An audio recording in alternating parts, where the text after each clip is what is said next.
Hey, what's going on, guys? It is Tuesday, September the 17th, 2013, and as you can see, I have a fancy-ass intro now.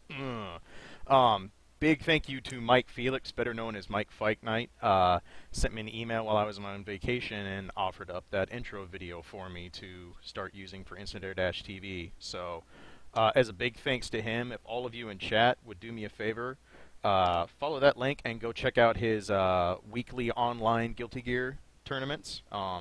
He's working on running some stuff and doing stuff for the community, so definitely go check that out. And thank you very much, Mike. I really appreciate it. You guys might also notice the overlay has been updated and is a little bit snappier and fresher. I have chat in here now so that people watching the VOD can see chat and see questions that get asked, and hopefully we'll make that a little bit more streamlined for you while you're watching the VODs and all that stuff. I think I have that one volume too high.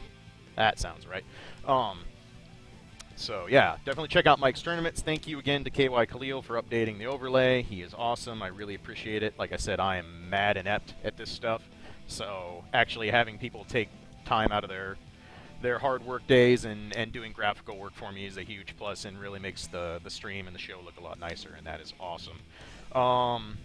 Anything else I need to cover before we dive in this evening? Oh, for those of you watching the VOD, this is one of those nights where Twitch TV is not having its best foot forward. There's a lot of LOL stuff going on and other things, so I apologize heavily in advance if there's stutter in the video or if I have to upload this in parts due to getting disconnected. So we'll see how it goes, but hopefully the Twitch gods will play nice tonight. So, that brings us to tonight's episode, Episode 8. We are going to talk about defense and the mentality of playing good defense in Guilty Gear. During the Okazeme episode, I went on a small rant about people who emphasize reactions and reactionary play on defense and blocking and stuff like that. And the more I thought about it, the more I realized this is something I really need to expound on. Not just the reaction thing, but this will help talk about and explain defense and how to better approach defense in Guilty Gear. We're going to talk about reacting versus reading. We're going to talk about understanding defensive situations and, in general, hopefully give you a better mentality and better approach to handling defense in Guilty Gear. So that's the goal of tonight's episode. As always, I appreciate all you guys giving me feedback, comments, retweets, emails. Keep it coming. You guys are awesome, and you help drive how this show goes every week, and I owe a lot of that to all of you. So, as always, I can only listen to the character select music for so long. Is there anything in particular that would make a good dummy here? Actually, I'm going to grab Amelia, because I think she'll be good for some examples later on. So, let's just talk about, in general, defense. And as most people know, defense in Guilty Gear is hard. It's difficult. It's a high offensive game. This game is based around speed and mobility and high offense and nasty mix-ups and nasty setups, and defense is difficult because of all these things. I'm not telling you anything you guys don't already know. What maybe you don't realize is that the main thing that makes defense difficult is just that we've talked about this before. This game is full of options, especially on offense. There's a ton of options to consider when you're trying to block and defend and get yourself out of defense. Defense, at its whole, is a disadvantage. You are succumbing to the other person's offensive advantage situation. And so that makes it even more difficult because that usually means your options in comparison to your opponents are limited at that given point. So, it's important to note that throughout this episode, while we're talking about these concepts and the ideas and how to approach this, just because you get a grip on this or you start kind of understanding things better, you're not going to block every mix-up, you're not going to get out of every setup, you're going to get hit, you're going to get comboed. These things are going to happen. It's an offensive game. If you could block every mix-up, this game would get real boring really quick, and we all know it. So, keep that in mind when we talk about all this stuff.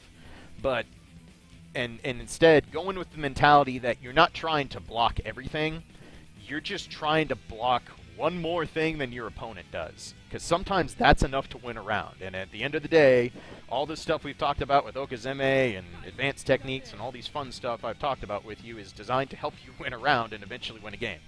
So, the focus of this episode is going to be to improve your overall defensive mentality to help you approach defense in Guilty Gear and in general ArcSys or Air Dash games, and to debunk the idea that improving your defense and getting better at blocking in general is all around reactionary. It's all about having these fast reactions and figuring out how to react and stop these mix-ups with your speedy hands. We want to debunk this theory, and I will explain why as we get going here. So, before we start showing any examples, before we start explaining what's going on, let me throw some stats at you. And I apologize, I know stats are boring to a lot of people, but a common theme you hear when you hear about someone talking about, oh, I need to get better at defense, or I just can't block this stuff, or you know, or oh man, I just get opened up. And it's a common theme to hear someone who's maybe been playing the game a little bit longer or doesn't really like think through how they play defense. They'll say, oh, you just need to react faster. You need to be quicker at block switching. You need to be quicker at knowing when to interrupt and stuff like that. You just have to react quicker. You got to be quicker. That's all it is. You got to react. This is a very, very poor misconception to have about defense in Guilty Gear. Reacting means using your reaction time. Reaction time, let's just talk about this for a second. The average human reaction time, and this is just a basic, simple reaction time test, is around 215 milliseconds. In fighting game terms, that equates out to about 12 to 13 frames. Okay, so a decent amount of time, especially in a fighting game. You know, 13 frames in a 2D game is pretty long. If you have elite level reaction time, some people are known to consistently react at 100 milliseconds or better. That goes all the way down into 5 or 6 frame area of reaction time. That's pretty damn fast. I mean, that's a stand jab, reacting like that. Now, you see how fast this is, and you're kind of going to see where I'm going. In theory, if we're going just based on these average human reaction times based on some scientific tests to test nothing but raw reaction time, that would say, on average, you should be able to react on any mix-up, such as blocking low to blocking high. So say someone goes low and then does an overhead. You should be able to react to that in around 12 to 13 frames. In theory, you should block every single mix-up then in Guilty Gear, because there are no overheads that are 12 frames. They're all slower than this. The problem with this idea that, oh, this is X number of frames, so you should be able to react to it, even if you don't have great reaction time, is a false theory. And the reason it doesn't work in a fighting game setting, especially one like Guilty Gear, is these tests are done in a vacuum. These stats are created by doing things where I'm going to show you a screen, and as soon as you see the dot on the screen, you need to touch the screen, or you need to click the mouse, or you need to hit a button, or whatever, and that's your reaction time test. For the sake of a fighting game term, we'll just say, I see the dot on the screen, and I hit the button. You know, I hit the button, punch comes out. That's your reaction time test. The problem is this creates the false assumption of reaction time in fighting games, because there's literally one variable. I'm waiting for the dot. There's only one thing. Not only are you waiting for it, you actually know it's coming. I know what I'm waiting to react to is a dot on the screen. So I wait, and I'm focused, and I'm only looking at my screen, waiting for the dot, and there it is. I hit the button. Oh, I reacted pretty fast. That's not bad. That's not how it works in fighting games. As we well know, you can't just focus on one thing, especially if you're blocking mix-ups in a high offensive game like Guilty Gear. So, let's expound on the whole stats thing of reaction time. If you take the vacuum out, and scientists have done reactionary tests where all they do is create a reaction situation, but they don't actually tell the person what they're looking for or what's coming. It might be they set up sensors to their eyes to recognize movement or stuff like that when they play a flash or something like that to see how fast they react. Or they might do something that forces the person to be scared and lift their hands up out of fear, that kind of thing. If the person doesn't know something is coming, average human reaction time drops all the way down to 300 milliseconds or worse. That equates up to 18 frames in fighting games. this is already, that alone, just if something is 18 frames, we're just talking like a basic overhead, there's a lot of overheads and attacks in Guilty Gear that are faster than 18 frames. So if you don't know what's coming and you're just an average person, already you've put yourself on a very risky edge of not being able to react to the mix-up. So, we have all these stats, might know something is coming. Even with all this, and we talk about, you know, a reactionary test where we don't know what is coming, these still don't equate well to Guilty Gear. The idea of being able to react because something takes so long, aka frames, it takes X number of frames for an attack to come out, doesn't work in Guilty Gear. There's a lot of things that you could say just with that information are reactable on paper. You could say that you should be able to block Anji's down forward punch just about all the time. It's not that fast. I believe it's 22 frames, if I remember right. I'll have to check. That also could have changed in plus R. I get frames mixed up trying to remember all the data, so pardon me for that. But, so on paper, just based on reaction tests, this should be blocked. You should always be able to transition from low to high and block this. On paper, it doesn't mean jack shit in this situation. So, we're going to explain why the reactionary mentality doesn't work for defense in Guilty Gear, and we're going to show examples as to why this conception doesn't work, why it's debunked, and then we're going to show how to actually properly approach defense and how to get better and deal with these over-the-top options and mix-ups. 20 frames for Anji's. That's his forward punch. I need down forward punch. 3P. So I think this is 22. I can't remember though. So anyway, it's still, you know, the concept I'm saying. You guys get the point. So let's just talk about, to further accentuate my point of why trying to play reaction. Okay, you did mean 3V. Okay, cool. Thank you, Rama. I appreciate that. Let me further accentuate why reactionary defense is a problem.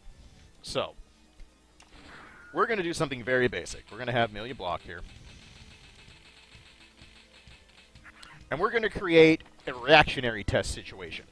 I'm going to do one thing for a mix-up. I'm going to do a basic string into standing dust. So I'm just going to do this. Oops. Oh, I don't have block switching? Oh, I ever set the stand. That's why. Oh, I ever set the first. There we go. That pushes back too far. There we go. So I'm just going to do a straight-up string mix-up into standing dust. So, low punch, stand dust. This is all there is. This is all there is to this mix-up. This is a reactionary block. I'm doing something that you can block low or high. We know in Guilty Gear there's tons of fast lows. You know, moves like down kick, moves like down slash. These are lows that come out very fast. Way faster than we'll call that 12 to 13 frame range that you're supposed to be able to react to. So in general, how do you deal with those? Well, you're just going to hold down back. This is how you stop fast lows. You hold down back so that you can't be bothered with this anymore. Now these low moves, they're not a problem. I'm always holding down back. They're never going to open me up. Cool. So now, I've covered all the lows. This mix-up only goes into dust. That's all we're doing right now. Just a straight, simple mix-up from a low move. Even though I'm not using a low, we can just do like this. Low kick, stand dust. That's even better. A low to an overhead. I have to block low, then stand up and block. Cool? Okay. So, if this was all there was, if literally all, you know it's coming, you know I'm going to do some sort of low or some sort of poke into stand dust, and all you need to do is react to stand dust, you can play reactionary. You actually can. Stand dust is not that fast. It has very obvious, blatant animation, which will actually heighten your reactionary ability. So you can react to this. That's not a problem. The problem is, that is a mix-up with one tiny variable, and it's not even a good mix-up. This is nothing. This is shit garbage. Nobody should ever be worried about this. So, I lost my place in my notes. Damn it. Okay, so let's just throw in one more variable. We're going to change this and just add one more thing. Out of all the things I can do in Guilty Gear, we're going to add one more thing. Now, sometimes I'm going to go a low into a dust. Sometimes I'm going to tick throw. So now you have two things to guess. Holding down back will still be at all the lows. It's never going to open you up. You just have to be able to stand up for dust. But now you have to stop throw. Now suddenly reactionary is a big problem. If you were playing only with raw reactions, well, with dust, it's slow. It has this big, wide, sweeping animation. It tips you off. You see it's coming. It doesn't take much to go from this to this. I'm blocking back now. Yep, blocking back. Yep, it's high. Okay, cool. Throw, no animation. It's super fast. It's one frame. Throws in Guilty Gear are basically one frame. They don't have startup. The only cue you have is the fact that your block stun has stopped, because I have to let you out of block stun to tick throw you, obviously. So now, am I going to tick throw you? Am I going to wait and dust? You don't know. You can't react to this anymore. You might still react to the dust if you just say, I'm going to watch for the animation. I'm going to watch him to whip that umbrella out, and then I'm going to stand up and block it. But if you're watching for that, there is no way you're going to stop the throw. You can't. You can't do it through a reaction. It will not work. You can't react fast enough. You can't process it fast enough. And you're so focused on the dot that's about to flash on your screen that you didn't even notice the dot flashing out of your peripheral vision. Just for a broad example there. So literally, by adding in a single variable, by adding in throws, I haven't done anything else, and we know there's a hell of a lot more options than this for offense in Guilty Gear. Suddenly, I've made the reactionary defensive mentality really difficult to play. You've just made life extremely difficult on yourself if you're going to go, I'm just going to react. It doesn't work at this point. Excuse me. Now, let's put this in a vacuum and go back the other way. So, same mix-up. I'm either going to do 2P tick throw, 2P dust. How do you stop this? Well, technically you don't even have to play reactionary. In theory, you could blow this up by just mashing on your low jab. Milia could easily just sit here and go, low jab, and it's going to knock me out of the tick throw attempt. And if she does a low, it's going to beat the dust, because dust doesn't auto-guard lows. So there's actually a really easy answer to something this simple. This shows you how not good this mix-up is. If I were to just base my entire game around this for offense, you can't react to it, but you can take a really easy answer and mash on, like, low kick and get out of it. Or mash on other things and get out of it. You don't even really have to create a complex way to stop this. So at that point, you're not even reacting. You're just knowing, well, this button's going to win if he does this mix-up that I've seen now. So now I'm not even reacting. I've just created a solution. I'm just going to use the thing I know works. I'm not going to react to it. I'm just going to punish him for doing a mix-up I know has a blatant answer to be stopped. So if all I do is this, we've already debunked reactionary play. You can't react to something that quick or that basic. And that's the point. It's very, very basic. It's very, very simple. What we did show is that there is an answer. And by coming up with a very simple solution, we figured out that, oh, well, I can't react to dust or throw, but all I have to do is jab him out of it. It's not really that hard. In fact, that's pretty easy. That's a really basic solution. So reactionary play is a problem. It really, really handicaps you if you try to play reactionary. And like I said, we only did one thing. I only added one variable with the throw. What if I start doing silly shit like FRCs and then throws, or late special cancels with invulnerable moves, or other random overheads or stuff like that? Well, now there's all sorts of crap that you're not reacting to. You can try. You can see if you can react to it. I guarantee you it's not going to work out. Let's just talk about another thing that will screw with reactionary play. If you're looking for a reactionary tone, we talked about how, well, you can probably react to dust because it's this big, long, obvious animation that kind of says, oh, hey, this is overhead, stand up. It's a big, flashing neon sign. Okay, I just got transfer from down, back to back. Cool, we stopped it. We're good. The problem is, when you focus in on something to react to, you can give yourself all sorts of false positives. Anji has one of the best false positives in the game, actually. So just for a basic example, I throw you, do a butterfly mix-up or whatever. If I want to just do my basic standing overhead that's not nearly as unsafe as standing dust if it gets blocked, I'm going to do down forward punch. Just boink. It's an overhead. Still kind of slow. Still has a pretty noticeable animation. His arm extends, nothing happens, and then the fan comes down. Okay. So now I'm going to say, oh, I'm going to wait till I see this. I'll just wait for a little bit. Okay, I can stand up. It's not that fast. It's only 20 frames. I've got pretty good reactionary time. I'll just stand up and block it. Well, what if I just do this? That's his taunt. You can cancel out of taunts in this game. And immediately go low. It's an overhead. Nope, it's a low. If you're playing reactionary, you're going to bite. You will automatically go, oh, that's the overhead, stand up, now you go low, now I combo, now you get hurt. These are all over Guilty Gear if you play a reactionary style. There are all sorts of things that will bait you into getting all kinds of silly stuff. There's tons of things you can do. And note when I say taunt, you have to do forward and taunt to make it cancelable. If you do back and taunt, you're in it for the animation. So, just something to notice. It's actually called respect. Thank you for reminding me of that. I always forget that there's two things. There's respect, which is this, and then actually doing back is taunt. You can't cancel your taunt, but you can cancel your respect animation. But again, just for accentuating the point, it's an overhead. Nope, it's a low. If I could actually do a low. You react to that, you will bite every time, and you're going to get hit.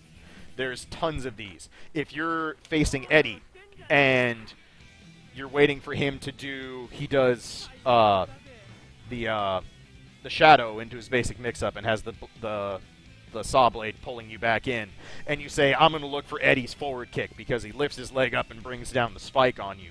Well, the problem is if you look for that, his standing kick starts in a very similar manner, and it's a low. So if you stand up, block Maoru, and then, oh, he's doing forward kick. Oh, crap, it was standing kick. Now I got hit. Now I'm opened up.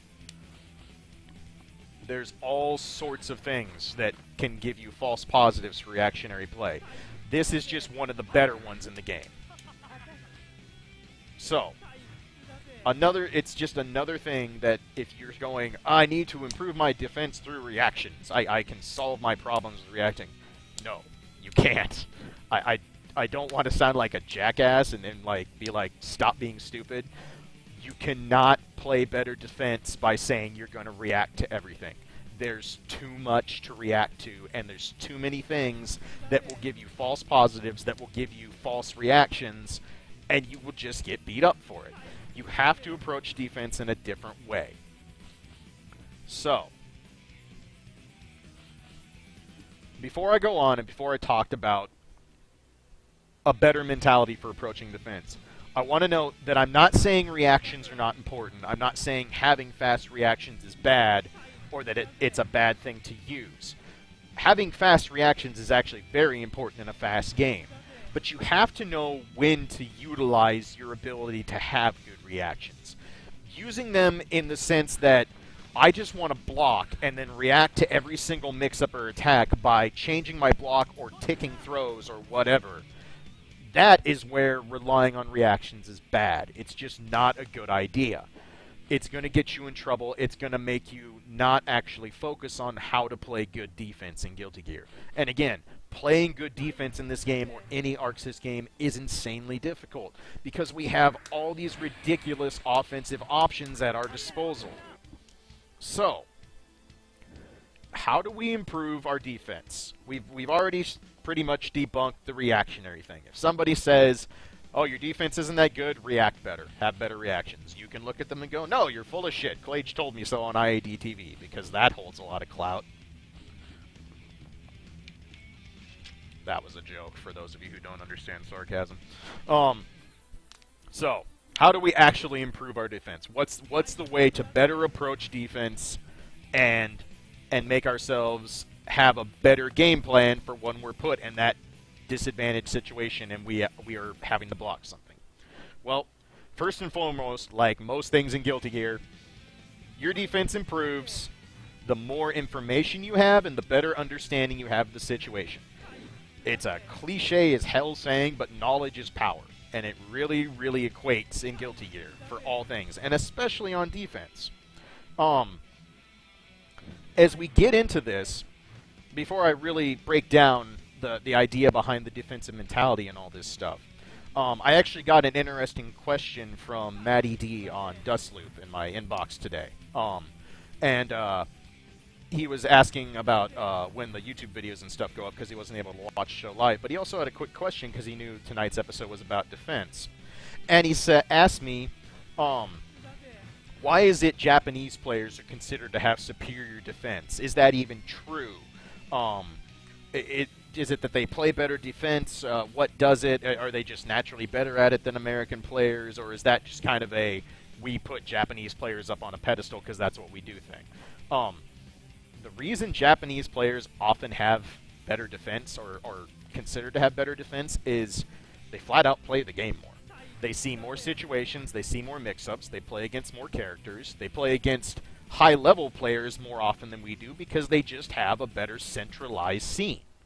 The more you see, the more situations you put in, the more you start getting to know someone's offensive options and all these things, the better you can get at actually blocking them and stopping them and getting out of a defensive disadvantage.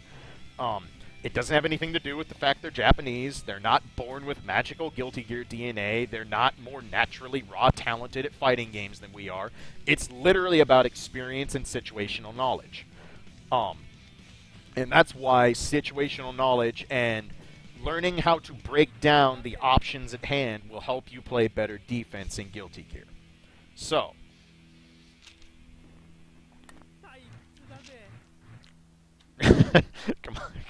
come on, it makes a good point. Guilty Gear story does say Japanese people are magical. Well, damn it, game, you've contradicted me yet again. I quit. all right, back on topic here. So, because offensive options are so numerous and we have a billion overheads and we have roaming cancels, and we have lows, and we have taunt cancels, and we have throws with no startup with small break windows and all this amazing crap, playing better defense relies on understanding the options available at hand to your opponent. The more you understand about your opposing player's character, the options they have available on offense, and the more you understand about the player themselves and their possible tendencies or the way they play the game, that's going to help you play better defense. So, the number one thing we're going to start with, let's talk about situational awareness. A lot like the neutral game that I talked about in the neutral game episode, the defensive position you're in is very fluid based on the matchup and the person you're playing. Determining your best approach is going to change drastically from one matchup to the next more often than not. You have to consider all sorts of things. You have to consider the matchup. You have to consider the situation of the game at that given point. You have to consider your opponent, and you have to consider all sorts of other things. So, just from a basic standpoint, before we start breaking down things, let's talk about the options that someone has when they have forced us to block something and are now at offensive advantage. What are the things they can do? A very basic one, they can do block strings. It's Guilty Gear. We have Gatling chain. You can sit here and chain low punch into a low and slash heavy. I have a big long Gatling. So we have block strings. We have basic mix-ups. We have lows. We have highs. We have throw mix-ups. We have cross-ups. That sort of stuff. Standard fighting game stuff. We have our block strings. We have our mix-ups. These are expected in every fighting game in history. We all know they're there. We also have things like frame traps. You know, things that are designed to make you push a button. I'm going to let that recover. Well, I'm +6. Don't push a button there. You'll get counter hit. Frame traps are in every fighting game. That's another option you have when you put someone on the defensive disadvantage. Standard stuff. We have all the things we can do with our special moves. Special moves are cancelable in this game. We can cancel into them. I can cancel into stuff like TK Orb for an overhead, except I fly back like a scrub. There we go. I can cancel into stomps. I can cancel into stuff like Butterfly that's not a true safe thing, but it's still there. It makes you think twice. So we have our special moves. Then we have all our meter options. I can do stuff like, you know... There we go. I can jump over you and FRC own and create a cross-up situation. I can FRC forward kick and do stuff. I can Roman cancel things that aren't supposed to be safe. This is an overhead. Nope, now I'm going low because I had meter to Roman cancel it and used a cool gimmick on you. So you have all your meter options. You have stuff like baits. I'm playing against Soul. He's going to uppercut out of this. Nope, just going to backdash, make it whiff. Woo, baited it. We talked about this during Okazeme. Baits are good. If you bait stuff, you get a big reward for it. It's awesome. And then just like tricky mix-ups, like I said. Stuff like, oh my god, he Roman canceled it, ran up and threw me. I didn't know what was going on. That was so stupid. He burned like a ton of meter. He did this twice and then ran up and threw me because he had 100%. God, what a stupid gimmick. But it was the end of the round and it worked. We'll talk about that more in a bit. All these things, you know, these are all the basic offensive options that someone has when they gain offensive advantage. Block strings, specials, high, low, throw, cross up, etc., etc., etc. You guys get this. I'm beating into your head. It's a bad habit of mine. But even though we just talked about some basic stuff, all basic offensive options, that list alone shows you that you're not reacting to shit. If you are just going to go, I'm going to look for the high, okay, you might block the overhead, but you're not stopping the throw. You're not stopping the cross-up. You're not stopping the low into some weird overhead bullshit. They have all these options. You can't do anything about it by playing reactionary. So what this means is we need to consider as much as we can, given the situation at that point, and use that to make better decisions about what to do on defense. So, we talk about their options. What about our options? What do we have at our disposal when we're put on defense, when we're forced to block something? Well, we can just block. I can just hold back or down back and block stuff.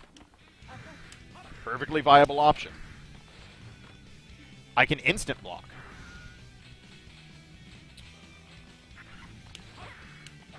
As we talked about, instant block decreases pushback, but it also decreases block stun.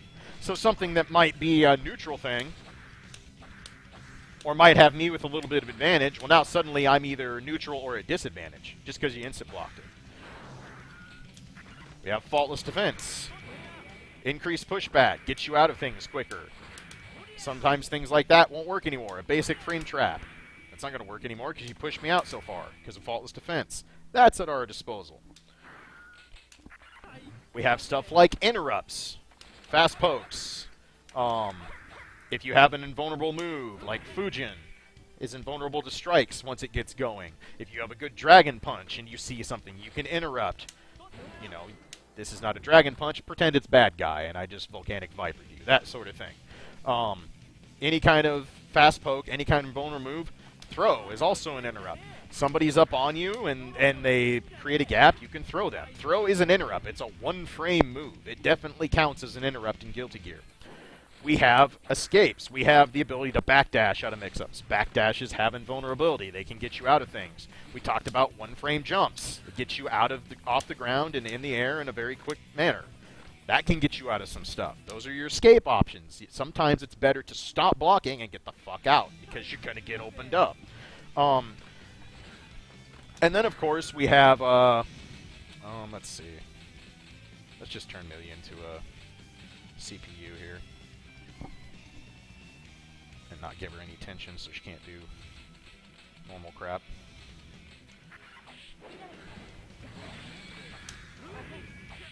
Come on, do stuff so I can show dead angles, please. There we go. You have your dead angles. You have burst to get out of stuff. Your two resource options. You can dead angle attack, you can burst and get out of defensive situations if you need to. And then, of course, the last one, and as we all know, I avoid talking about it a lot, but it's there. Slashback. Slashback is a defensive option. It's a ridiculously powerful defensive option if you know how to use it right. This is the one time I will say defense and knowing when to use slashback will improve your defense. If you know how to beat certain things with slashback, you can put a stop to a lot of stupid shit. But you have to be good with it. There's a reason I don't talk about slashback much, and the main one is that I suck at it. I am not good at a parry-style gameplay. I'm not good at going, I know this is coming, I'm going to slashback it and then take advantage. I've never been good with it. It's something I've never really developed, and it's not something you have to be good at Guilty Gear. We've talked about this. You can completely ignore the mechanic and still play extremely high-level Guilty Gear. But it's important to note that it works like anything else. It can be blown up. There's a much bigger risk for doing this than there is for just faultless defense, or dead angle attacking, or bursting, or any of these things. But slashback is there. It's an important defensive option. So, we have a lot to consider when our opponent goes on offense. The good thing about this is that even though they have all these options, they have block strings and they have cancels. Stop slashbacking. We have block strings and special cancels and cross-ups and mix-ups and all this fun crap. The good thing is that it doesn't matter how good the character is, they don't have access to everything all at once. They can't do an overhead, a low, a cross-up, a block string, a frame trap all at the same time. It's not possible. Duh, I know, real common sense there, right? But that's important to note, that just because they have all these options doesn't mean they have access to them at all times. So the first step to getting a better defensive mentality to playing Guilty Gear is to narrow down your opponent's options at a given time. If you can narrow down what the potential things are coming at you on offense, you can help create a better choice or choices of what might be your best thing to use on defense. I almost said reaction, and now I've realized I've screwed myself for saying reaction in this episode. But you narrow down your options for how to stop the offensive onslaught. So, let's just talk about narrowing down things, recognizing the situation you're in on defense, and what you can do about them. So let's just start in the same, we'll go through that list again. Let's just start with block strings. So block strings are, you know, pokes, gatlings, that kind of thing that give our opponent frame advantage. You know, gatlings are always frame advantage. You can chain into all these moves, and you don't get to interrupt it. You're just in constant block stun. They get to chain into it. It is what it is. This is a very, very basic Guilty Gear premise. The nice thing is even if your opponent is just gatling a lot, there's only so many things you can gatling into. Gatling tables only go so far, and certain things only work in certain ways. I can't sit here and chain into stand heavy and decide I want to gatling back into stand punch. Doesn't work that way. Gatling tables usually don't go in reverse. There's exceptions. But the nice thing is gatlings and strings end. And on top of it, pushback also makes it so gatling forever will not happen. So, characters can only gatling so many normals into other normals. And once your opponent commits to a gatling, you can start eliminating certain things. It's really important that you know what your opponent's gatling tables are, and it's a good thing to just dick around with various characters and get an idea for what they can chain into and what they can't. For example, Anji can chain a great deal of things into his down forward punch overhead, but he can't chain everything. So like, I can do down forward punch, but I can't chain into, or I can do down punch, excuse me, but I can't chain into down forward punch. I can do low punch, but I can't chain it into down forward punch. I have to let it fully recover and then cancel out of it. Or not, it's not even a cancel, excuse me. And then start the down forward punch animation. Now, on the other hand, if I do standing slash, I can straight up chain that into down forward punch. I can also chain it into a low. There's just a very basic 50-50 out of a gatling. Gatling low, gatling high. Very simple. And of course, most people can chain into their dust. That's just a standard thing. You always have to be aware of dust. But in general, it's good to note when a character has standing overheads, if they have other standing overheads besides dust, you need to know when they can chain into those. Because if you see a character doing like a low Gatling string, and you know there's no possible way for them to chain into their overhead other than dust, well, now you've eliminated an option. Now you can go, okay, he's chaining low Gatling. This means I don't have to worry about this move right now. I don't have to worry about the standing overhead. I might have to worry about dust, but it doesn't have very good range, and it has a big noticeable animation that I might actually be able to react to if it happens, or I might just get pushed so far back it might whiff. So we've eliminated an option. We also know if they're Gatling, they can't throw you. You're going to be in block stun for the duration of a Gatling. Now, if you see them stop, now there's a throw opportunity. But there's a noticeable change in the strategy there. There's a noticeable thing going on that you can try and set up your reactions to. This is where reacting comes in handy. You eliminate options. You go, this is no longer in play. Dust isn't really a threat because of its bad range. So right now I'm focusing on going down back to stop the lows, and I'm going to watch for throws. Those are the main things I'm going to go ahead and watch for. Try and react to the throw at that point. The point is, you're not reacting to the mix-up.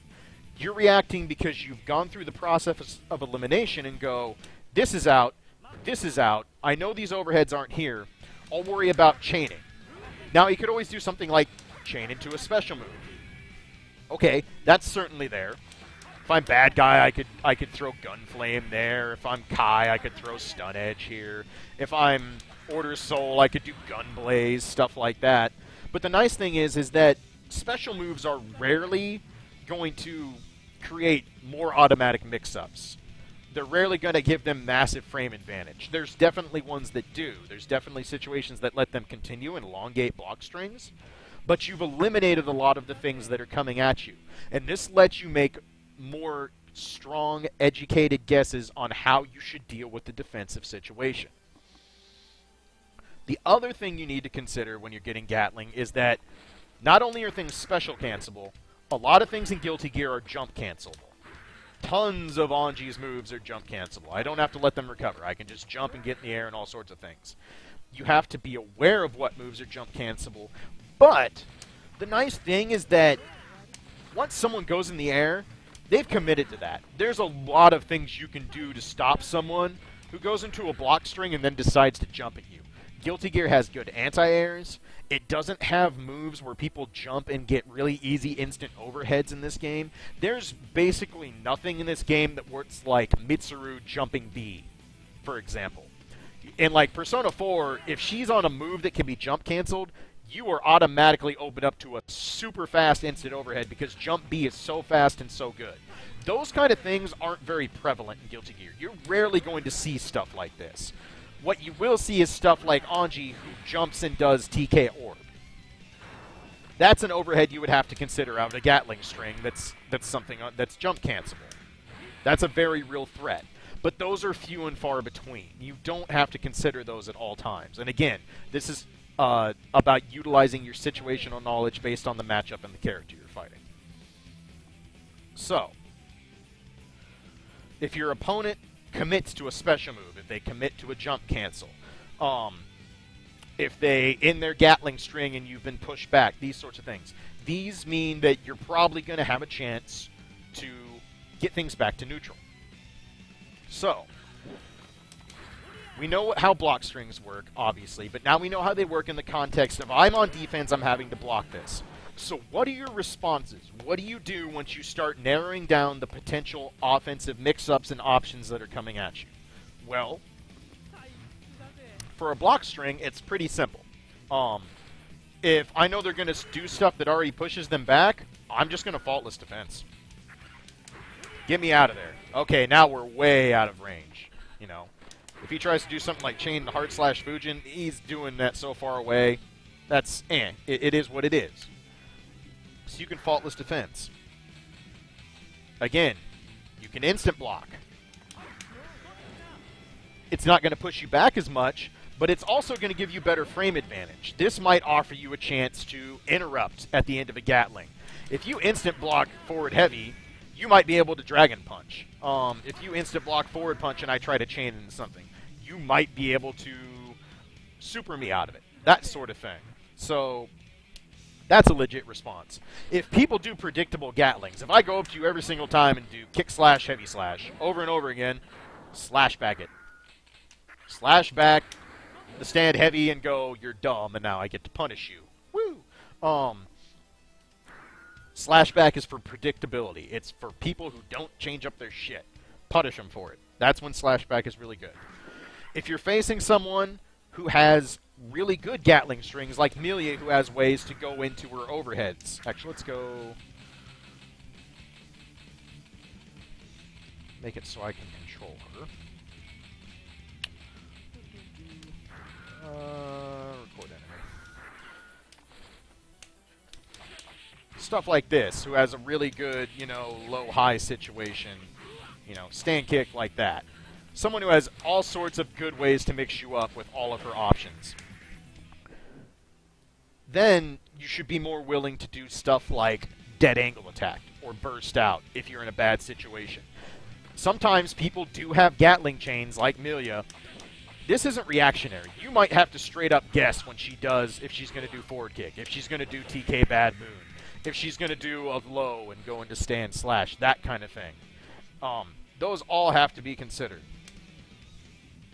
So, dead angle attack and burst are always there. These are your main response to block strings. Interrupts are not really in play here. Escapes are not really in play here because you're in constant block stun. You flat out can't backdash when you're in block stun. You can't one-frame jump when you're in block stun. You can't dragon punch someone when you're in block stun. So, when you're just being put in a block string, a basic Gatling block string, you should be looking to either faultless defense or instant block, depending on what is going to give you the better chance to get what you want, to slash back predictable ones, or to dead angle attack or burst if you have those resources available and you're being put in a spot that you don't feel like you can reliably stop. Because it's important to remember that in high offensive games, and you have characters like Melia, if she opens you up once, you know, stuff like this goes low and she's going to start disc crack. One knockdown is all it takes for Melia to start her train.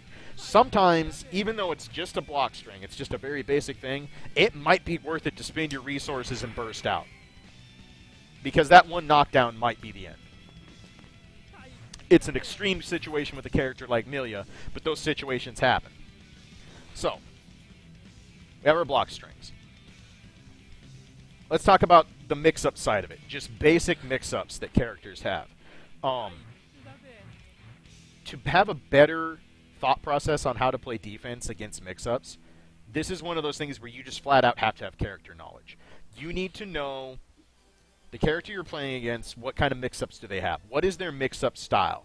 Are they a high-low cross-up kind of thing? Do they do things that make you screw up your blocking?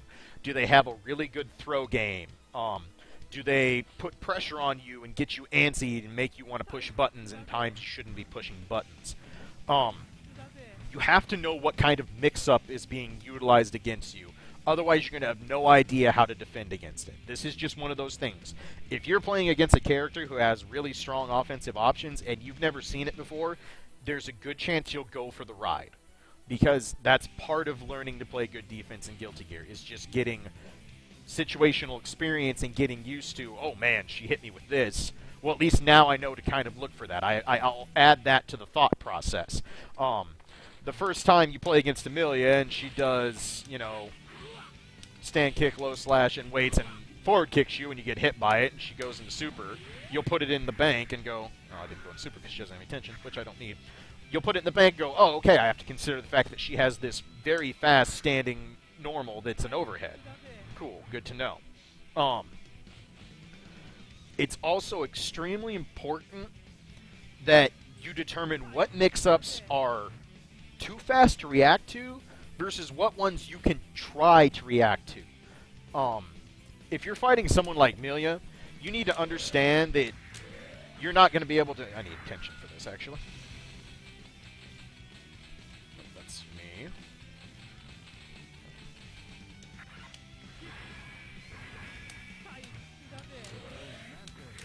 you're not going to be able to react to Iron Savior mix-ups. Because she can Roman cancel it and go high with jumping kick. She can let it hit, false Roman cancel it, then go high with jumping kick. She can do nothing and let it hit low. These are not reactable. This shit happens way too fast. There's no way you're going to do anything about this. That's not a reactable mix-up. Something like I talked about earlier where Anji does stuff and then goes into standing dust, that is a reactable mix-up. It has things that you can try and cue yourself to go, oh crap, stand up.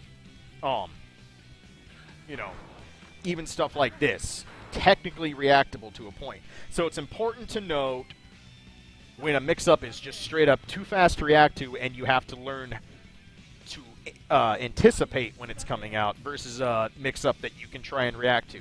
Because that tells you what to focus on. That'll show you, I'm going to worry about the mix-up that I can't react to. I need to look for the situation that says there's a good chance that Milia's going to go into forward kick. Or she's going to go into TK bad move. It's not about looking for the move. It's about looking for the situation where that move is likely to come out in a mix-up. It's also important to figure out, are there gaps in mix-ups? Am I doing stuff like this where I'm 3S canceling with Anji? That's a gap. That's not a true block string. That's not even true frame advantage. That's just a mix-up that relies on you sitting there and giving me respect. Are there those kind of mix-ups available to your opponent? Do they have gap mix-ups? And another super, super important thing to consider. How risky is the mix-up? What kind of risk are they putting themselves at for attempting it if it doesn't work? If I'm Anji and I go for TK Orb and I can Roman cancel it, there's not much risk to that. I keep advantage. But if I'm Anji and I don't have any meter and I decide to do this, well, now it's my ass. How risky is the mix-up they're attempting? You know, cross-up stomp, that's pretty safe. This is +1 on normal block. At worst, I can just backdash and kind of get out of it. Kick stomp is actually -1. If you instant block it, it's like -3. It's bad enough that if it's instant blocked by Potemp, it's a free Potemkin buster. That sort of thing. So consider the mix-up risk. Some players don't like to use risky mix-ups. Some players like to play very safe, smart, and calculated because it's not worth it to them. Other characters will weigh the risk-reward and go, well, I could potentially get punished for this, but it's not that likely, and if it hits, I'm going to do 45%. It's always important to weigh risk-reward. I feel like I don't talk about that enough, even though I know I bring it up almost every week. Risk-reward is massively important, and it'll help you make better defensive decisions. It's also important for choosing your responses on defense. Always weigh your response of what happens. If you go for an interrupt with a Dragon Punch on defense and it gets baited, how bad's it going to hurt? That sort of thing. It's especially important if you're on defense because, well, your guard gauge might be cranked. And we all know that means bad things can seriously happen. So, how do we respond to basic mix-ups? What are our options? Well, again, faultless defense. If I FD, I can push things back. Where are you at?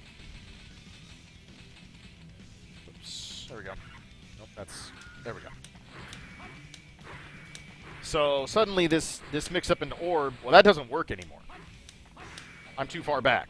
If I'm just going to stand kick, well, that barely hit. If I try to do it at max range, that's not going to work anymore. If I try to Gatling and then do it, well, I got pushed back. Faultless defense and getting extra pushback is always a viable option for stopping mix-ups. Even chains and stuff like that. If Milia does her thing and is sitting here, blah, blah, blah, blah, and then goes into forward kick, if you push her out far enough, that forward kick might whiff. So faultless defense, sometimes pushback will blow up a mix-up. Instant blocking. Again, if I instant block and block this move that doesn't have a lot of frame advantage, but he's trying to make a move I should respect with frame advantage, can I blow him up for it? Can I create a situation where I can either throw? Can I throw him out of his mix-up? Can I interrupt with an invulnerable move or a super? Can I Dragon Punch him if I have a good Dragon Punch? that sort of thing. For mix-ups, escape options. Can I one-frame jump out of it? Can I backdash out of it? Is there a gap large enough for me to just super jump away or super jump forward? Always consider escape options. These are really good to have because they force your opponent to adjust and not autopilot their mix-ups. If you're finding ways to backdash out of their mix-ups because you're doing a good job starting to learn what the mix-ups are and anticipating it, and you see a gap and you go, I'm going to backdash out, that's something they have to start adjusting to, and that means their mix-ups have to change. Their approaches have to change. If you sit there and only try to block your way out of every mix-up or hope that FD is going to push them out with every mix-up, they can autopilot a lot of stuff. A lot of people have a ton of basic stagger strings and stuff like that that are designed to, if you want a faultless defense, go ahead. It just means that you have more block stun and I get to do more stupid shit to you. So always consider your escape options. Always consider your interrupt options if you have them. Not everybody has good interrupts. With Anji, if I see a predictable gap or somewhere, I might try to forward kick an auto guard out. You know, cancel into the auto guard counter, or just let the auto guard go through and get me a counter hit, that kind of thing. But not every character has good interrupts. Like Eddie doesn't have very good interrupts. He doesn't have insanely fast normals or pokes. He only has one really good invulnerable move with super. Damn Fang is not a super fast command grab. So characters don't always have good interrupts. Don't try to force an interrupt if you don't have a good one. It's just going to get you blown up. As always, bursts and dead angle attacks. They're always there.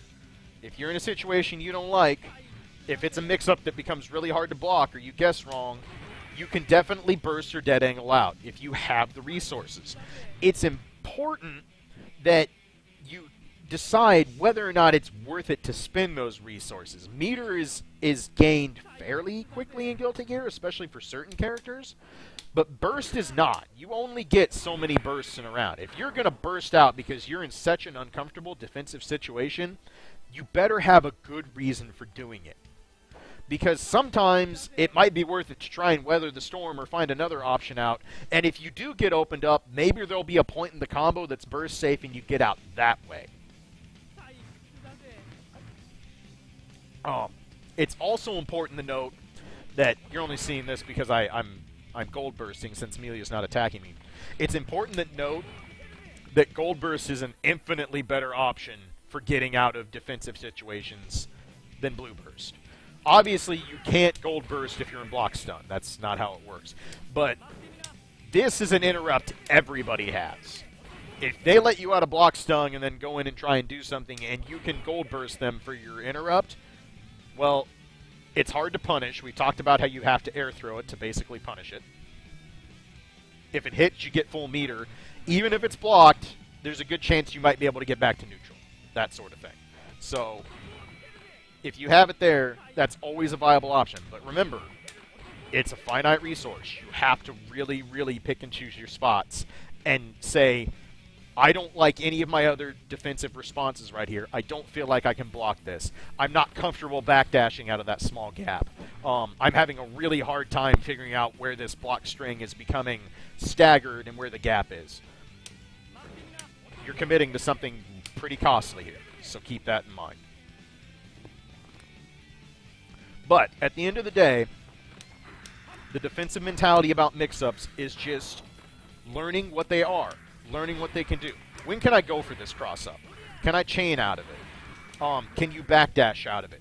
Can you interrupt it? Can you jump up and air grab me? What are the responses to it? It's about seeing things. It's about seeing mix-ups. It's about seeing someone's Okazeme. It's about seeing their basic attempts to tick throw you or how their throw game works. I feel bad that I'm not like giving super detailed examples and showing you all these, you know, convoluted and strong mix-ups that Guilty Gear has, because it doesn't do any good to just show you them in a vacuum. Again, what I'm trying to focus on is the mentality here. The idea that, okay, he's doing this, what are his options off of that? What can he go to mix me up from here? Can he just straight up tick throw me? Sure. Can he go into an overhead? If he could do it right, he wasn't a scrub. Sure. Can he go low? Sure.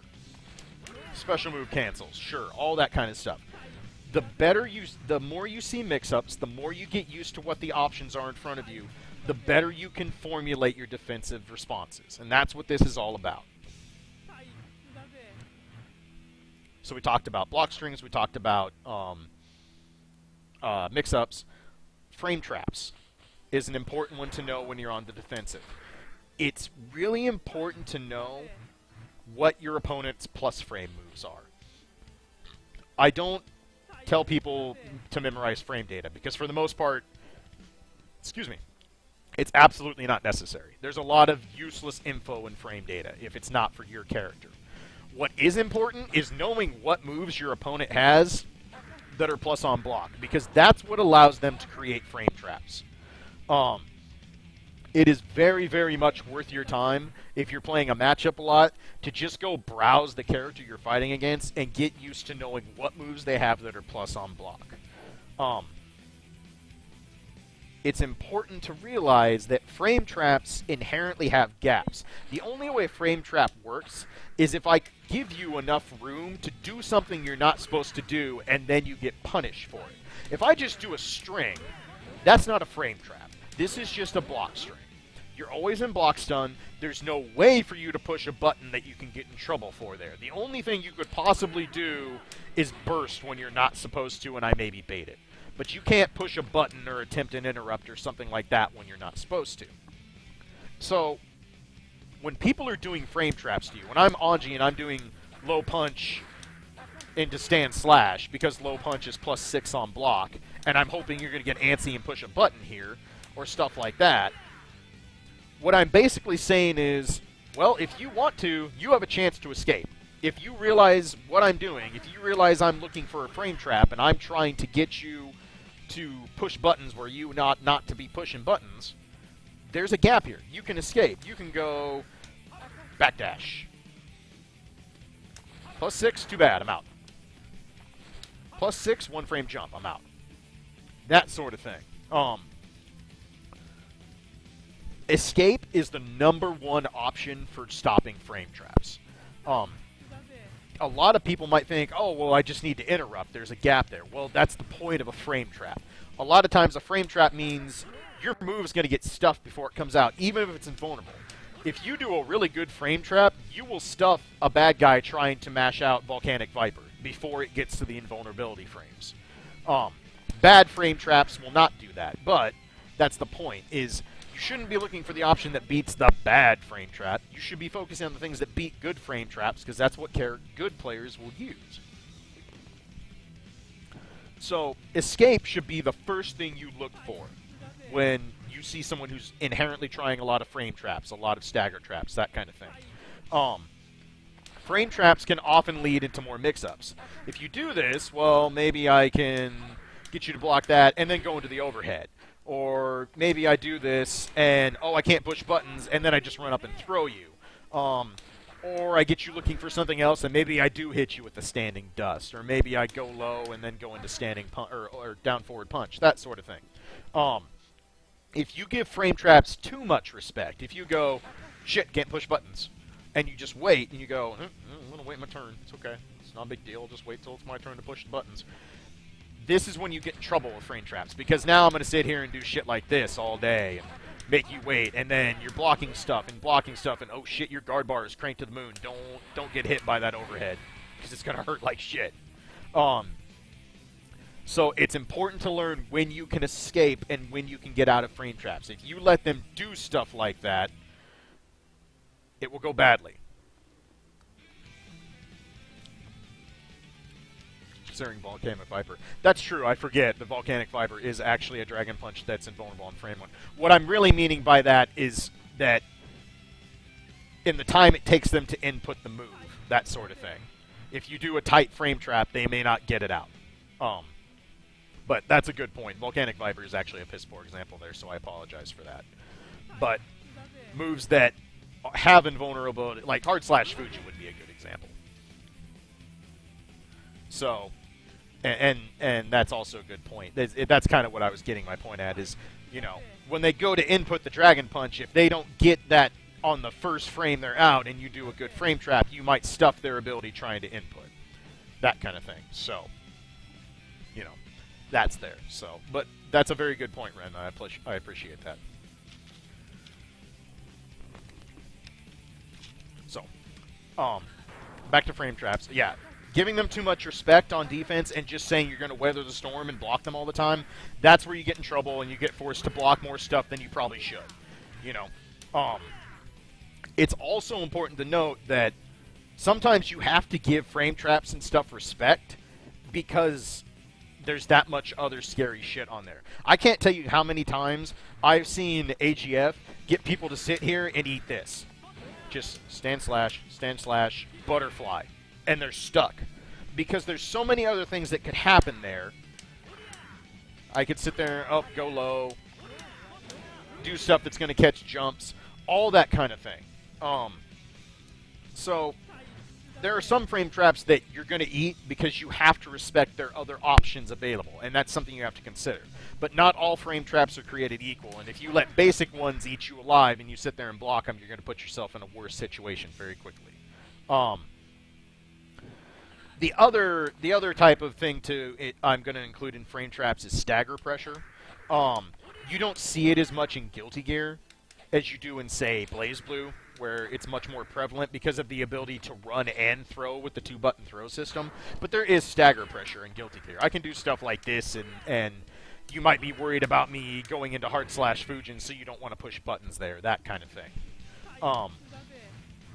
So stagger pressure is also included in this, but stagger pressure is not near as scary in Guilty Gear as it is in, say, BlazBlue. It's there. You need to be aware of it. You need to be aware with what characters are good with it. But the same kind of responses apply. If you see me doing stuff like this and then running up trying to push out more moves, well, you can backdash out, or you can super jump away, or you can one-frame jump. And stagger pressure is more suitable to interrupts. If I do this and I run up and the soul sees it, he's going to uppercut me because I'm being stupid. That sort of thing. So, escape is your #1 response to frame traps, for the most part. Again, there's always exceptions to every rule. Faultless defensing, still a good option. A really good option to know for frame traps is, of course, instant blocking. Instant blocking decreases block stun. So something that might be a frame trap may no longer be a frame trap. This may give you the ability to interrupt, or this may give you a better chance for escape, that sort of thing. So if you're good at instant blocking frame trap situations, that's going to give you a better mindset of, okay, I'm going to instant block this that he's trying to frame trap me with and then backdash out. Or I'm going to stand jab him out of the next move, that kind of thing, because I know I'm no longer at disadvantage, that sort of thing. That's really good to have. And again, if you haven't figured it out by now, burst and dead angle attack are always available options. Again, finite resources, it's really up to you about reading the situation and determining if burning those resources is warranted. So now we talked about the very basic offensive stuff. What happens when that all-important thing happens and your opponent has access to their resources, i.e. they have access to meter? Well, obviously, as we were talking about, if I've got meter, I've got access to more mix-ups now. I can do stuff like this and throw you. A simple block string becomes very scary because now I can do stuff like this. You're not reacting to that. I 100% guarantee you you're not reacting to that.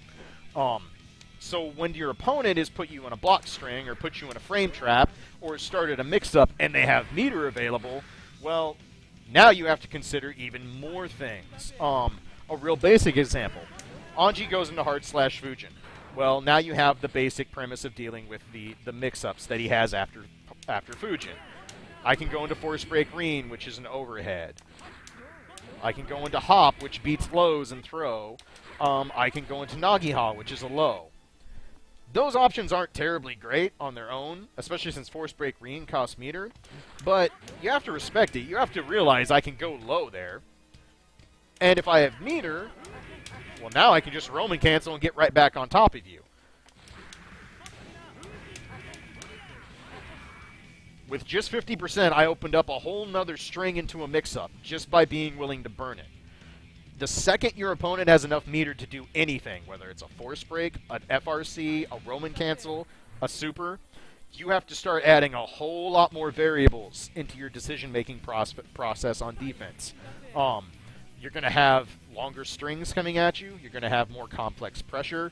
You're going to have more mix-ups. Just inherently, when you have meter, you have more mix-ups. I could give endless examples here of what to do with meter. There's all sorts of things that you can do once you have access to meter. We talked about that earlier. So you have to be constantly aware of the entire situation when you're on defense. Not only are you watching what they're doing. Okay, he's doing a block string. I know what he has access to here in terms of going to overheads or going into a tick throw or whatnot. I also have to look down. Does he have meter? Does he have the ability to go into a string like this and keep pressure on? Does he have the ability to go into a super if he wanted to? You wouldn't with Anji because that's a terrible idea, but some characters might. You don't know. They have force breaks. They have all those things at their fingertips once they have meter. For the most part, your responses when you add in the meter part on defense is all situational.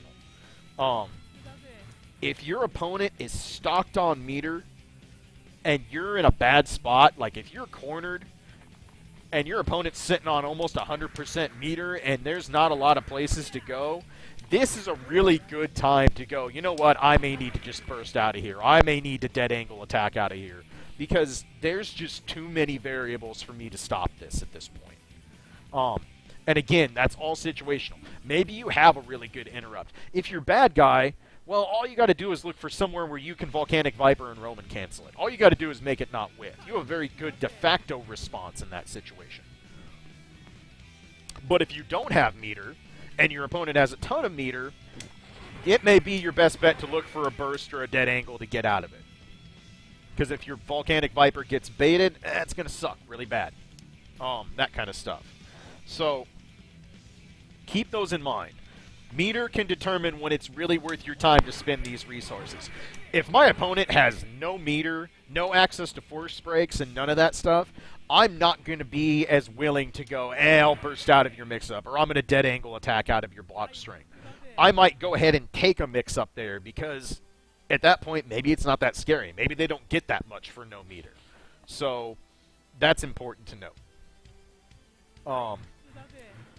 A quick side note is when you talk about interrupts, if you are on defense and you determine that you have a gap to interrupt with, you have that Dragon Punch, you have hard slash Fujin, and you think you can beat them by being invulnerable to strikes, you think you can snag them with a throw because they got too close on a gap.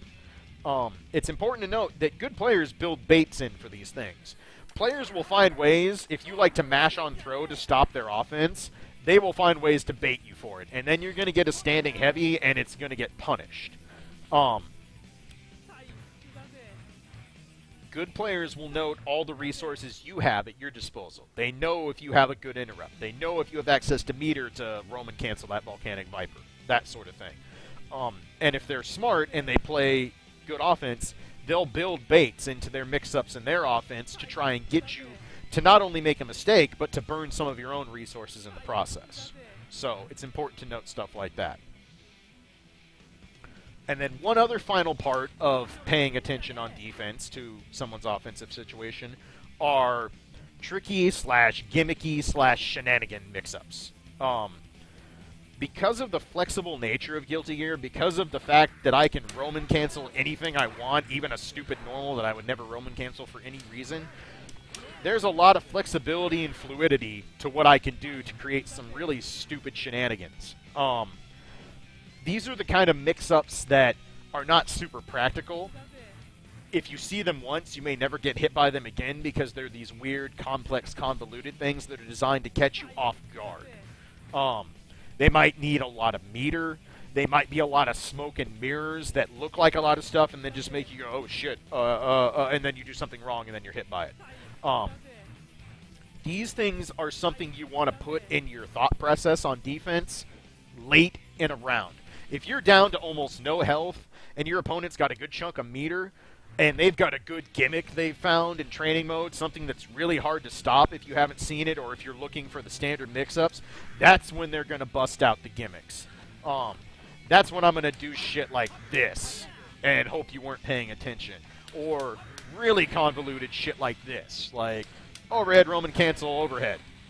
You know, overhead Roman cancel run up throw. Stuff like this. Stuff that is not legit mix-ups, that if you know it's coming or you've seen it before, there's plenty of ways to stop it. There's interrupts, there's escapes, there's ways to go, no, that's not actually good. That was really stupid. You just spent a bunch of money to, or a bunch of resources to do something. But you have to be prepared for gimmicks. You have to be prepared for shenanigans. Most good players have a gimmick or two in their back pocket. It's really important to have a gimmick handy to end rounds. Stuff like that, you know, if you go for your same standard mix-up and you do your, oh, I'm going to play my frame trap game and hope you get opened up, people are more heightened at the end of a round.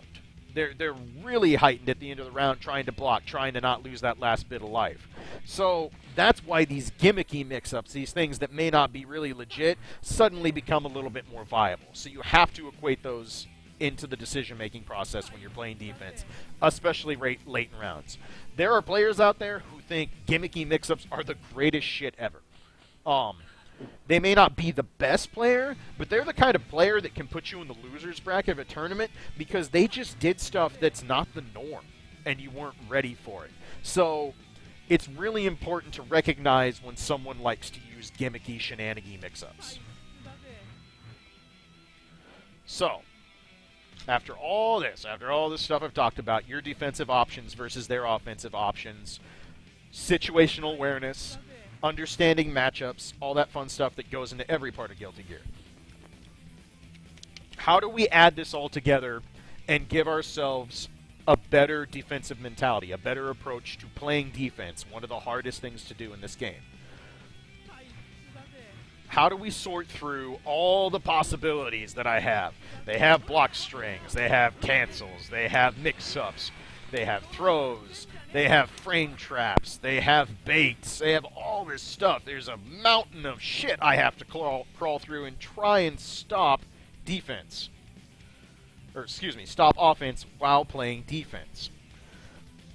The last important part of the puzzle to making this all work, to helping narrow down your defensive decisions and responses, is making reads and understanding and analyzing your opponent as a player.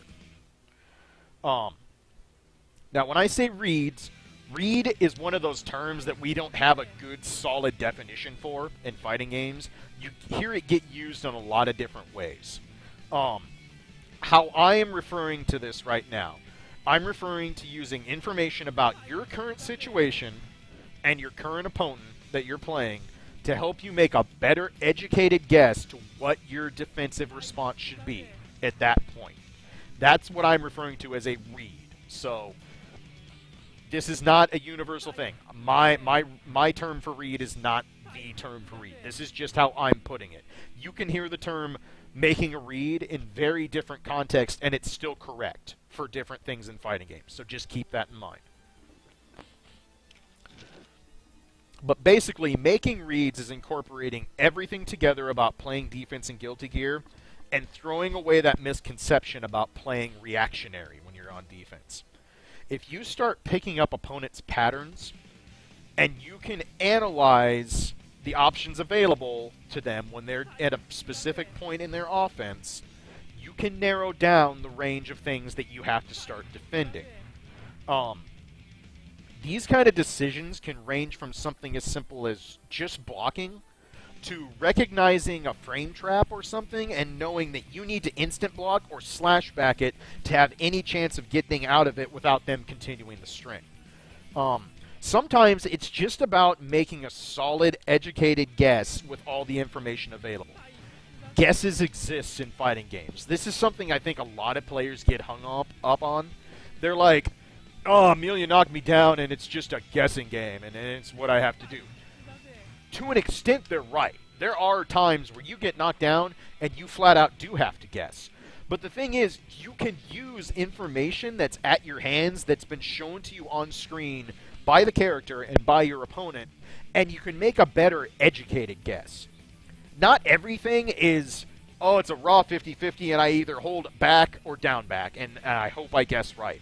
Those situations exist, but they're not the only situations. And there's a lot more defensive situations where you go, well, there's a good chance this overhead is coming, but there's also some things that might give me a heads up that it's coming. So I need to be looking for those first. And I understand, and on paper, this sounds ridiculous. I just talked about how you can't react to shit. So how are you going to process all these things of look for this and then respond with this because of this? Well, the only thing I can tell you is that the more you play and the more you see it, it gets much easier.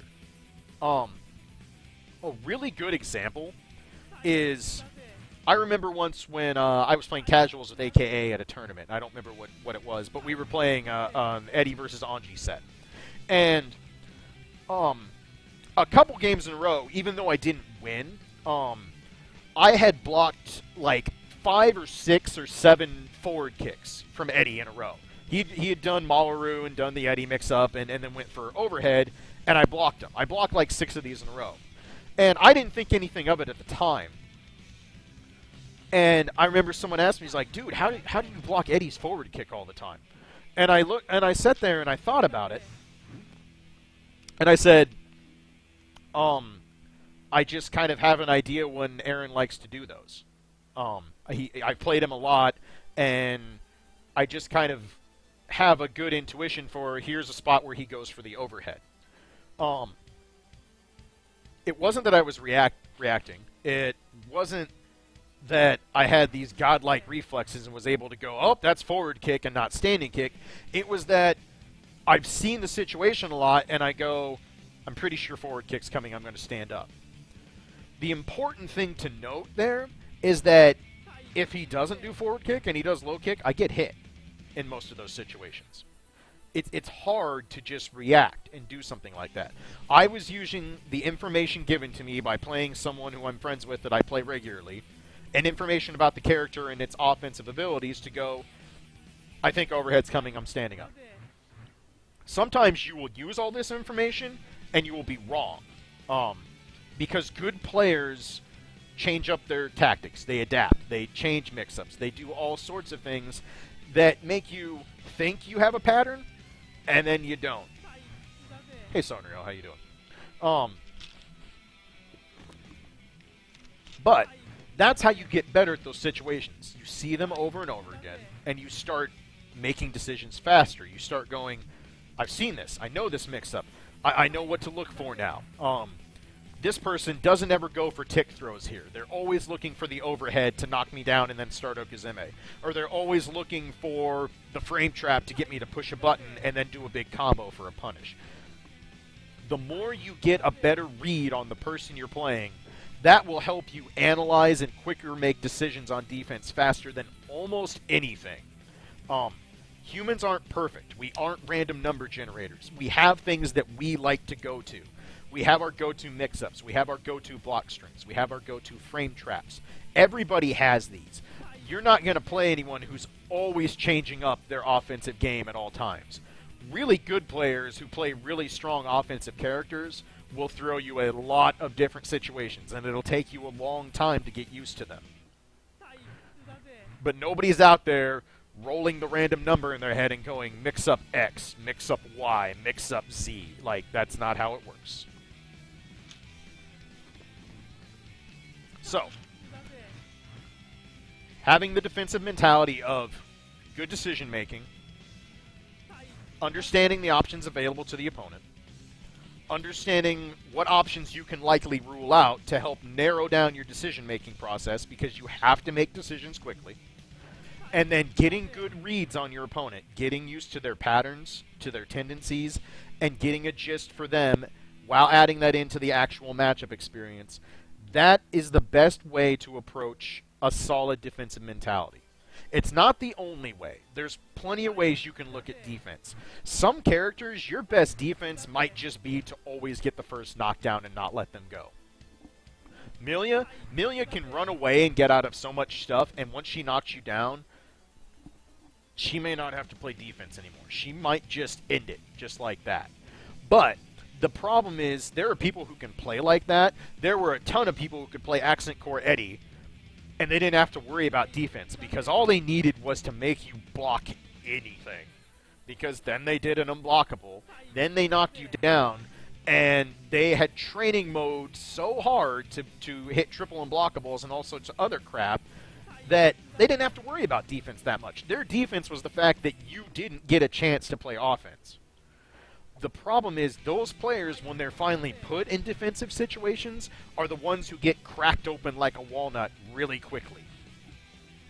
So I don't care what kind of character you play. I don't care how rushdown oriented you are, how focused you are on offense and your mix-ups and your setups. It's important that you understand and have a good defensive mentality to be a good all-around player at Guilty Gear, or any fighting game for that matter. If you can't block anything, if you can't figure out when to make an escape or when to interrupt faulty strings and stuff like that, people will run roughshod over you in this game. So, like we said at the beginning, you will not block every mix-up. Mix-ups and offenses are too good in Guilty Gear. You're going to get opened up. Somebody's going to hit you with an overhead and then do a bunch of damage and knock you down. Somebody's going to use a really good frame trap or a really good stagger string, and you're going to panic and push a button to interrupt, and you're going to get hurt for it. These things will happen because it's a high offensive game. It's really important to know that. It shouldn't be your goal to play perfect defense and stop every mix-up. That's not the approach I'm trying to tell you to make. Your end goal is to utilize the information given to you based on the character you're playing, based on the person you're playing, and all the information and context clues they give you to make better decisions to try and keep yourself in the game long enough to take the round. You don't have to block every mix-up, but if you block one more than your opponent does, that very well is enough for you to win a round. Like I said way early in the episode. Defense is super important in Guilty Gear. There's no two ways about it. You will be a stronger player if you play strong defense. This has been said for years and years and years. If you can play good defense, you're already better than like 95% of America. That's been said a lot. I've even said this back in the day. And the thing is a lot of us said it, and we didn't really know why. We're just like, well, that guy can block stuff, and mix-ups are silly in this game, so obviously he's super good. But it's important to note why playing good defense is important and the mentality of why it makes you a stronger player. If you avoid the pitfall of worrying about what you can react to and what overhead is slow so you should never get hit by it, and the mentality of, oh, it's standing dust and Americans always get hit by it. And Stalker actually says it, talking about this. You know, if you avoid those pitfalls about defense and focus on the mentality of narrowing down options available and making good educated guesses, that will make you a better defensive player going in. What will make you a better defensive player in actual effect is playing the game, just like everything else. Take that mentality in and then start getting hit by Milia's mix-ups. Start getting hit by Eno mix-ups.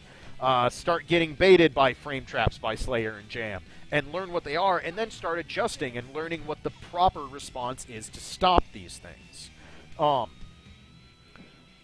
And as much as I've talked about reaction being a bullshit defensive mentality, reactions themselves are still a valuable tool. It's important to note, I'm not telling you that your ability to react is a bad play. If you can react to something well, that's useful. That's a tool. You should utilize it. I'm just trying to debunk the idea that you should focus on reactions for your main defensive go-to option, because it won't work. It will get you in a lot of trouble. So, play with good understanding, make good reads, get a view on your opponent, figure out what they're doing, learn about the offensive options of your opponent, and learn your proper defensive response. This is the formula for getting the basics of defense down. Now, just all this information I've laid out is not going to magically go make you block a ton more mix-ups out of the gate. Like I've said, the reason I haven't been showing you a bunch of examples all night and doing every mix-up every character has and showing you all these ridiculous options is because there's too many. I would be here for years trying to pull things out there. You have to go play people. You're going to lose. You're going to get beat up by matchups you don't know, and that's fine. That's part of learning a game. That's the fun part of learning a game, is nothing is more satisfying than playing a character you've never played before and getting blown up a couple times, and then watching as you adjust and learn how to better fight the matchup. It's really cool when you go and block a mix-up that's not supposed to be blockable, and you show off these awesome reactions and stuff like that. Because you know that's not what you're actually doing. It's just that you've learned. You've gotten better through experience, reads, situational awareness, and putting all of that stuff together. So this part of Guilty Gear is hard. I try to de-emphasize the difficulty of Guilty Gear, but this is one part I won't lie to you. This part is hard to learn because you can't grind this out in training mode. You can't go and practice every mix-up in training mode. You can try. You can record the dummy and have them do all sorts of cool stuff. But the problem is you can only record one thing at a time, and you know what's coming. You know what you just recorded. If Guilty Gear had like BlazBlue or Persona 4 style training mode where you can program to do 4 different mix-ups and randomly pick from them, that would be a massive boost to learning defense in this game. But unfortunately, that's not an option. I really hope they add that in for XRD. I don't know why they wouldn't. It's been a staple now since BlazBlue came out, but that goes light years in helping you learn defense quicker. It's a really amazing training mode tool. But for Guilty Gear, you got to go play other people, and you got to see the mix-ups, and you got to learn how to do it. That's all there is to it. This is one of those highlights for why matchup experience is the most important thing ever in Guilty Gear. You can have the most ridiculous just frame combos down and ridiculous setups and resets and Okazeme and all that stuff, and it'll carry you. It'll carry you super far in this game. I've emphasized it before that this is one of the best training mode rat games out there because offense is so strong. But if you want to get to really, really, really high level, you have to learn the other side of the coin and you have to learn how to play defense. And I hope that all the stuff I laid out tonight will give you a good mentality for approaching defense and helping you better not only make decisions when you're playing the game, but make you think about how to better block the next time you play a matchup that you were struggling with. The next time you go out and play casuals and you get hit by something or you get screwed over by a frame trap because you didn't know it existed, or someone opens you up with a mix-up or somebody throws you a lot, go back to this and think about, okay, they were doing this. What could I have done? What were my available options? What is my decision-making process? And how can I better recognize when the same thing is happening next time? That's what will help you be a better defensive player. Again, I'm just one dude. This is not meant to be a Bible. There's probably a lot of things I've left out on this because defense is a massively wide, important topic. But my goal here was just to help set the mentality for how to approach defense in this game and try and improve it through steady matchup experience. So, now that I've talked out an entire 90-minute speech here, what do you got? Anybody have questions, comments? Did any of this make sense? That's the question I have to ask every week. Because when I write this all down in notes, I'm like, yeah, this makes perfect sense. They're all going to understand. And after I'm done speaking, I'm like, I probably sounded like a jackass. So what do you have?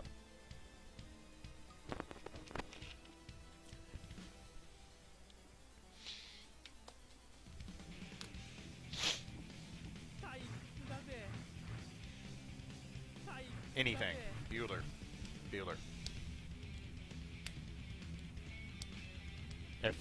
If you want me to go over something again, if something made absolutely no sense. I missed the start. It does make sense. Where do I begin with blocking? The best thing I can tell you, Jessup, is when I upload the YouTube video, watch as I go through all the notes about the different offensive options that your opponent has available at a given moment. And that'll help you know when it's good to just block as opposed to when it's good to use your other defensive options like faultless defense, like instant block, when to use your escapes like backdashing and one-frame jumping, that kind of thing. The main thing I was emphasizing about blocking in tonight's episode is to not rely on reactions to block things. If you fall for the idea that your blocking needs to be better by reacting faster because an overhead's coming out, you'll get yourself in a lot of trouble because you can't react to everything. So, That's the main idea behind blocking tonight. But yeah, go over, just rewatch the video when you get a chance and watch this stuff. But I hope it'll help explain a little bit. Rama, did you go over how good Faultless Defense is at escaping pressure? Yeah, I noted Faultless Defense for its pushback ability, just for the sake of extra pushback. You have to block less things. You have more blocks done, but you get pushed out quicker. Getting pushed away is going to get you back to to neutral quicker. So yes, it's really important for escapability, which I think I documented on all the different offensive options. Clay, I don't know much champion, but how important do you think her parry is for a sort of new player? That's a good point. I didn't cover some of the special defensive options some characters have, such as Jam's parry. It can be very important, but it's like slashback. You can only parry highs, or mids and highs. You can't parry lows. So if I see a Jam player who's super parry happy, I'm gonna do stuff like throw butterfly, which is super easy to parry, and then I'm gonna do meaty lows because it's just gonna blow her up for it. I think it's not so much about parry being important for a new sort of player. I think it's more the mentality that it's one of her tools, and every tool in Guilty Gear is worth using, some point or another. Some are more useful than others, but parry can do a lot of things for Jam. So if you're picking up Jam, sure, it's absolutely worth learning how to use parry and when it's good in situations. It gets her out of defensive situations that other characters don't have answers for, because they just don't have something like that. Early on in the episode, someone mentioned the possibility that people can delay their follow-ups. Do you handle it the same way as frame traps and stagger pressure? Yes, that's another form of stagger pressure. You know, like here's a perfect example of delaying a follow-up. I hard slash Fujin, and then I super delay the follow-up move. Obviously, I have all my options like green, the hop, but I could do stuff like, wait, oh, did you push a button? Did you push a button and go low? I throw you now. Think of those as staggers. A lot of those you can escape out of because there's a gap there. I'm willingly stopping my attack in the hopes that you push a button. Think of them a lot like frame traps and stagger pressure. I play Jam and I always hold back when I'm not advancing. Is this bad? I would say it's how do I describe this? Holding back is somewhat of a detriment to Jam because you're locking yourself out of parry. Because she has to go to neutral before she can parry. She can't hold back and push forward. It doesn't work that way. But I don't think that's the important part. Actually, what Lynx Winners just said, you should be being mobile with Jam. Jam's a very fast character. She's a rushdown character. She's very good at converting random hits. She's scariest when she's up on top of you and knocking you down and has cards. So I would not play super passive with Jam. You have all the tools to make people play around you and your mobility and your pose. So if you're not advancing, if you're looking to create space and playing the neutral game, I would say just sitting there and holding back is probably not in your best interest. There are times when you're going to want to sit and hold back. You know, if there's a big projectile on screen that you can't get over, you're playing Justice, it's filling up the screen with projectiles, it might be in your best interest to sit and hold back for a minute. But she's a rushdown oriented character. If you're playing passively and holding back just because you're not advancing, you might be giving your opponent a little bit too much credit. So there's that to consider. It depends very much on the matchups and stuff like that. And I'm not a Jam expert by any means, but the Jams that I have the most trouble with are the ones that force me to move around them. They're constantly either getting in my face or controlling the parts of the air that I want to control and things like that. So that would be my advice.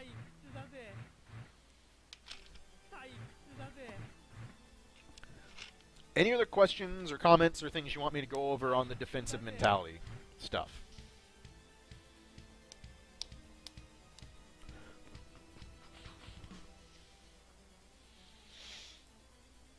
Ugh, excuse me. All right. I think I am going to call that an episode then. I hope that helped out, guys. How do you block against a throw? You don't. I mean, you can't block a throw. Throws they're fast. They're one frame. Stopping throws and the tech window for throws is very, very, very small. I kept getting thrown when I was online. Jessup, it's really important to note that throws online are going to be ridiculous. The tech window in throws is like 2 frames. So you're not stopping it online. It's just one of those things. Go back to some of the earlier episodes I've done and where I talk about the throw game, especially in Okazeme, in the basics episode about throws. Yeah, you have to be prepared for throws. They're fast. They're very, very, very, very, very strong. Stopping throws takes a lot of time and effort. Let's see, go back up here.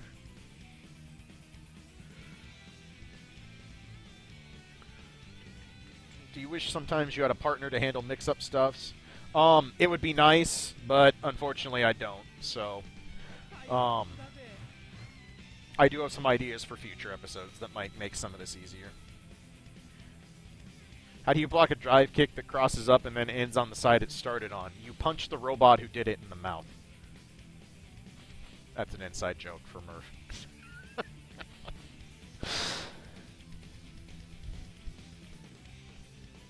But yeah, throws are difficult in Guilty Gear. So yeah. Jessup, if you want, you can send me an email at my email over there, clage.iad-tv@gmail. And feel free to, if you have some more specific questions on throw, I'll try and break them down for you. Throws it's a situation where they're a mix-up. They're part of this whole thing. So hopefully earlier parts of this episode will help break that down for you. Other than that, if we're good, I'm going to go ahead and wrap this one up. I'm hopefully going to do another episode on October the 1st. Now, I say hopefully because I have Chicago Speedathon coming up in the first week in October. I'm going to be doing a mini charity marathon. We're going to help raise some money for people to go to AGDQ. So I'm going to try and get one more episode done before I go. So if I can, I will do it. If my schedule gets really bad, I have a lot of projects coming up and stuff, I may have to take a break, and I may not get another episode up for about a month. I'm going to do my absolute best to avoid that. But if it doesn't come out, if I can't get an episode done on October 1st, I probably won't do one the next week because that'll literally be like the day after I get back from Chicago, and my sleep schedule is going to be absolutely obliterated at that point. So I will keep you guys up to date. It's my goal to do an episode in 2 weeks and keep the 2-week thing going. But please forgive me in advance if things get really busy here and I'm not able to get an episode done. I really want to do like the Anji character guide coming up, and I want to do some viewer input episodes here soon where I work on talking about matchups or videos that you guys want broken down. But I want to make sure I get time to do it right. I would rather not do an episode in a couple weeks than do a half-ass episode in a couple weeks. I hope you guys kind of agree with that mentality. But yeah, also, if you guys want, I do have an Ask FM. It's not about me. I'm not an interesting person. But if you have questions about IAD-TV or Guilty Gear, and it's too big for Twitter and you don't feel like typing me up an email, shoot me something at Ask FM. If it's just a quick Guilty Gear question, I'm more than happy to answer stuff there. As always, I'll put this up on the YouTube channel. It should be up hopefully by midnight or so. The VOD will be on my Twitch page. Follow me on Twitter. Follow me here on Twitch if you would. I really appreciate that. It helps. And I'll be doing a lot of speed runs and all kinds of other stuff in the near future, so if you're in good for that, stick around. I have a question. When is USA Plus R? Half past fucking never, apparently. Come on, Arxis, get your head out of your ass. It's really frustrating. My answer for when USA Plus R is go buy it off the Japanese PSN. Seriously, just go do it. Don't wait. It may not show up anytime soon. If you really want to play the game, go play it. Just go download off Japanese PSN and save yourself the hassle. So, all right, guys, that's going to put a wrap on this episode. As always, I appreciate you. I appreciate all the input, all the feedback and emails and Twitters and all that stuff. And yeah, you guys are awesome. I hope this episode helped you out with defense. And if I can, I will see you in a couple weeks for the next episode. And if not, I will come strong with hopefully a guide or something really good for the hiatus I will have for dealing around Chicago-thon. So until then, guys, thank you as always. See you all next time, and good night.